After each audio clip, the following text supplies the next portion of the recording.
Hi, ഞാൻ ഇതുവരെ കണ്ടിട്ടുള്ള സൂപ്പർ ഹീറോ മൂവീസിൽ എനിക്ക് ഏറ്റവും ഇഷ്ടപ്പെട്ട ഒരു പടമാണ് ഡെഡ് പൂൾ. 2016 ഇതിൻ്റെ ഫസ്റ്റ് പാർട്ട് പുറത്തിറങ്ങുന്നത്. ടിം മില്ലറാണ് ഈ പടം ഡയറക്റ്റ് ചെയ്തിട്ടുള്ളത്. ശരിക്കും നമ്മൾ ഈ ഹോളിവുഡിൽ ഒരു സൂപ്പർ ഹീറോ സിനിമ ഉണ്ടാക്കാൻ അല്ലെങ്കിൽ അങ്ങനെ ഒരു കഥ ഉണ്ടാക്കാനൊന്നും വലിയ പണിയൊന്നുമില്ല.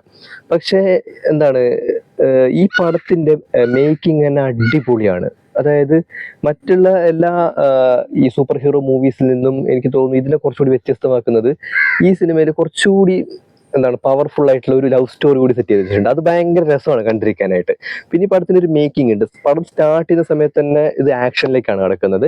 പിന്നെ അവിടെ നിന്ന് ഫ്ലാഷ് ബാക്ക് ആയിട്ട് വരുന്ന രീതിയിലാണ് ഈ സിനിമ മേക്ക് ചെയ്ത് വെച്ചിട്ടുള്ളത്. ആക്ഷൻ സീൻസ് ഒക്കെ അതിഗംഭീരമാണ് കേട്ടോ. സൂപ്പർ എന്ന് വെച്ചാൽ ഗംഭീരമായിട്ടുള്ള വർക്കാണ്. പിന്നെ മാർവൽ കോമിക്സിന്റെ ബേസ് ആയിട്ടുള്ള സ്റ്റോറി ആണല്ലോ. പിന്നെ അവരുടെ ആ ഒരു സ്റ്റുഡിയോ സെറ്റപ്പും അതിന്റെ VFXും CGI ഒക്കെ സൂപ്പർ എന്ന് വെച്ചാൽ അതിഗംഭീരമായിട്ടുള്ള മേക്കിംഗ് ആണ്. പിന്നെ മറ്റ് സിനിമകളെ കമ്പയർ ചെയ്ത് നോക്കുന്ന സമയത്ത് ഈ പടത്തിൽ ഇഷ്ടംപോലെ തമാശകളുണ്ട്. തമാശ വെച്ചാൽ വെർബൽ ആയിട്ടുള്ള ഒരുപാട് ജോക്ക് ഉണ്ട്. പലതും 18+ ആയിട്ടുള്ള കോമഡീസ് ആണ്. അതുപോലെ തന്നെ ഇത്രയും പച്ച തെറി പറയുന്ന ഒരു സൂപ്പർ ഹീറോയെ നമുക്ക് വേറെ എവിടെയും കാണാൻ വേണ്ടി പറ്റില്ല. രസമാണ്. പക്ഷെ അത് സിറ്റുവേഷനെ ബേസ് ചെയ്ത് ഉണ്ടാക്കി വെച്ചിട്ടുള്ള തെറികളാണ്. അല്ലാതെ തെറി പറയണം എന്ന് വിചാരിച്ച് പറയുന്ന തെറിയൊന്നുമല്ല. പക്ഷെ രസമാണ് കണ്ടിരിക്കാനായിട്ട്. അതൊക്കെ എൻജോയ് ചെയ്യുന്ന ആൾക്കാരാണെങ്കിൽ ഈ പടം എന്തായിട്ടും ഇഷ്ടപ്പെടും. ഞാൻ പേഴ്സണലി ഈ പടം സൂപ്പറായിട്ട് എൻജോയ് ചെയ്തു. ഗംഭീരമായിട്ടുള്ള പടമാണ്. പടത്തിന്റെ മേക്കിംഗ് തന്നെ സൂപ്പറാണ്. പിന്നെ ആക്ഷൻ, റയാൻ റെയ്നോൾഡ്സ് ആണ് ഇതിലെ മെയിൻ ലീഡ് റോളിൽ വന്നിട്ടുള്ളത്. അദ്ദേഹത്തിന്റെ പെർഫോമൻസ് സൂപ്പറാണ്. പിന്നെ ആ സിറ്റുവേഷൻ ഉണ്ടായി വരുന്ന ഒരു കഥ പറയുന്ന രീതി ഉണ്ടല്ലോ, അതൊക്കെ അടിപൊളിയാണ്. എങ്ങനെ ആ ഒരു ഷൂട്ടിനകത്തേക്ക് വന്നു, എങ്ങനെ ഇതുപോലത്തെ ഒരു രൂപത്തിലേക്ക് എത്തി എന്നൊക്കെ പറയുന്നത് ഗംഭീരമാണ്. പിന്നെ ആർട്ടിസ്റ്റുകളായിട്ട് അഭിനയിച്ചിട്ടുള്ള ആൾക്കാരൊക്കെ കിടിലായിട്ടുള്ള പെർഫോമൻസ് ആയിരുന്നു. നല്ല വില്ലന്മാരെ കിട്ടി, നല്ല കട്ടയ്ക്ക് നിൽക്കുന്ന വില്ലന്മാരെ കിട്ടി. നമുക്ക് വില്ലനെ കാണുമ്പോഴത്തേക്ക് അയ്യേന്നൊന്നും തോന്നിപ്പോവില്ല. ഗംഭീരമാണ്. പിന്നെ ഇതിൽ വില്ലത്തരം കാണിക്കുന്ന ആൾക്കാരോടും ഇയാൾ കാണിക്കുന്ന ഒരു ഒരു അപ്രോച്ചും രസമാണ്. അത് മറ്റുള്ള സൂപ്പർ ഹീറോസ് കാണിക്കുന്ന പോലെയല്ല, ഒരു പ്രത്യേക രീതിയിലാണ് ഇദ്ദേഹം ട്രീറ്റ് ചെയ്യുന്നത്. പിന്നെ ഇയാളുടെ ആ ഒരു രൂപത്തിലേക്ക് വന്നതിന് ശേഷം ഇയാൾ സ്വയം കളിയാക്കുന്നുണ്ട്. അതുപോലെ തന്നെ അദ്ദേഹത്തിന്റെ ചുറ്റുപാടുകളൊക്കെ കളിയാക്കിക്കൊണ്ടാണ് ഈ ഡെഡ് പോൾ എന്ന് പറഞ്ഞ കഥാപാത്രം മുന്നോട്ട് പോകുന്നത്. പിന്നെ ഒരു ഇന്ത്യക്കാരനെ, ഒരു ഡ്രൈവർ കാണിക്കുന്ന സീനുണ്ട്. അത് സൂപ്പർ ആയിരുന്നു. അയാളെ കാണിക്കുന്ന സമയത്തെല്ലാം ചില ഹിന്ദി പാട്ടൊക്കെ റെഫറൻസ് ആയിട്ട് കൊടുത്തു പോകുന്നുണ്ട്. അയാളുടെ ലവ് സ്റ്റോറി കേട്ടിരിക്കാനായിട്ട് നല്ല രസമാണ്.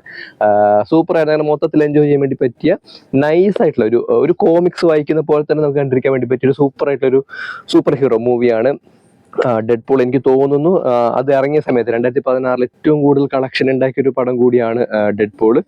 വെറുതെ അല്ല, കാരണം ഇത് കണ്ടു കഴിഞ്ഞാൽ ആരായാലും ഈ ഒരു സീരീസിൽ അഡിക്റ്റ് ആയി പോകും. 2018 2024 അതിന്റെ ബാക്കിയുള്ള ഭാഗങ്ങളൊക്കെ വന്നിട്ടുണ്ട്. നിങ്ങൾ കണ്ടിട്ടുണ്ടാവും ചിലപ്പം. നൈസ് ആയിട്ടുള്ളൊരു പടമാണ്. ഞാൻ ഇതുവരെ കണ്ടിട്ടുള്ള സൂപ്പർ ഹീറോ മൂവീസിൽ one of the best movie, എൻ്റെ all time favourite superhero മൂവിയാണ് ഡെഡ് പൂൾ. ഇനിയും കണ്ടിട്ടില്ലാത്ത ആൾക്കാർ ഒന്ന് കണ്ടു നോക്കുക. 2 മണിക്കൂറിൽ താഴെയാണ് പടത്തിന്റെ ഡ്യൂറേഷൻ. പിന്നെ 18+ ആയിട്ടുള്ള കുറച്ച് കാര്യങ്ങളും അതുപോലെ തന്നെ സെക്ഷൽ കൊണോട്ടേഷനുള്ള ചില ഡയലോഗ്സും അതുപോലെ തന്നെ ധാരാളം തെറിവിളികളൊക്കെ ഉണ്ട്. അപ്പോൾ കുട്ടികളൊപ്പം ഇരുന്ന് കാണാൻ ശ്രമിക്കരുത്. സെയിം നമ്മുടെ പീർ ഗ്രൂപ്പിലുള്ള ആൾക്കാരുടെ കൂടെയോ അത്യാവശ്യം നമ്മുടെ പോലെ ഈ ചെറുപ്പക്കാരായിട്ടുള്ള ആൾക്കാരുടെ കൂടെ ഇരുന്ന് കാണുകയാണെങ്കിൽ തീർച്ചയായിട്ടും എൻജോയ് ചെയ്യാൻ വേണ്ടി പറ്റും. ഒറ്റയ്ക്കിരുന്ന് കാണുകയാണെങ്കിൽ കുറച്ചുകൂടി ബെറ്റർ ആയിരിക്കും. കാരണം ഒറ്റയ്ക്കിരുന്ന് കാണാൻ പറ്റുന്ന മൈൻഡ് സെറ്റുള്ള ആൾക്കാർക്ക് അങ്ങനെയും കാണാം. നൈസ് ആയിട്ടുള്ള ഒരു സൂപ്പർ ഹീറോ മൂവിയാണ്. പടത്തിന്റെ ടെക്നിക്കൽ ആയിട്ടുള്ള സൈഡ്, അതുപോലെ തന്നെ മ്യൂസിക്, നല്ല മ്യൂസിക്കും കാര്യങ്ങളൊക്കെ ഉപയോഗിച്ചിട്ടുണ്ട്. ഒരു ഭാഗത്ത് ഈ സിനിമയിൽ ഒരു ഫോർത്ത് വാൾ ബ്രേക്കിംഗ് ഉണ്ട്. ഓൾറെഡി അത് ഫോർത്ത് വാൾ ബ്രേക്കിംഗ് ആണ്. അതിൻ്റെ ഉള്ളിൽ വീണ്ടും ഒരു ഫോർത്ത് വാൾ ബ്രേക്കിംഗ് കൊണ്ടുവന്നിട്ട് വളരെ രസകരമായിട്ട് അത് പറഞ്ഞു പോയിട്ടുണ്ട്. പല കാര്യങ്ങളും ഡയറക്റ്റ് ഓഡിയൻസിനോട് പറയുന്ന രീതിയിലൊക്കെ വരുന്നുണ്ട്. പക്ഷെ നമുക്ക് ഒരിക്കലും ഇത് ബോറടിക്കില്ല. നൈസാണ്. മാർവലിന്റെ ബാക്കിയുള്ള പടങ്ങൾ പോലെ തന്നെ, അല്ലെങ്കിൽ അത്തരം കോമിക്സുകൾ കാണുന്ന പോലെ തന്നെ എൻജോയ് ചെയ്ത് കാണാൻ വേണ്ടി പറ്റിയ ഒരു സൂപ്പർ ഹീറോ മൂവിയാണ് ഡെഡ് പൂൾ.